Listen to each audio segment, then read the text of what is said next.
Pemirsa, pemerintah mengakui tidak bisa memulihkan sebagian data di Pusat Data Nasional. Hal ini karena dampak serangan ransomware pada 20 Juni lalu. Data-data yang bisa dipulihkan diantaranya karena memiliki data cadangan.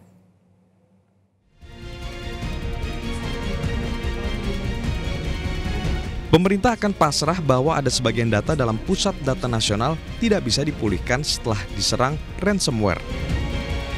Layanan yang bisa pulih adalah lembaga yang memiliki data cadangan. Terdapat 44 kementerian dan lembaga saja yang memiliki cadangan data.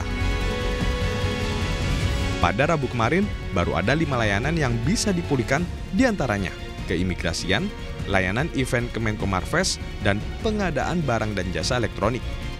Kita berharap setiap hari bertambah tenan-tenan ataupun KL yang pulih.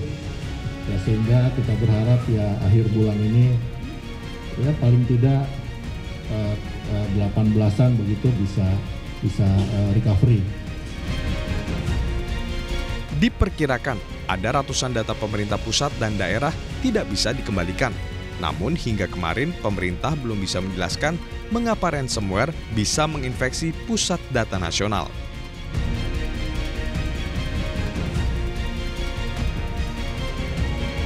Kalau memang ini nggak ada backup, kita akan merebuild ulang. Ya. Kita siapkan environment yang baru sebagai pengganti PDS NS2 yang sudah kita kunci. Kita setup ulang, kita hardening, kita implementasikan semua aspek security.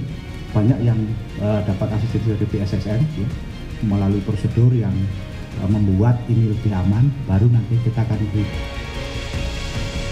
Pengamat keamanan cyber Alphonse Tanujaya menegaskan, pemerintah harus tegas terhadap pihak yang mengelola data. Tindakan tegas harus diberikan agar pengelola disiplin dalam pengelolaan data negara.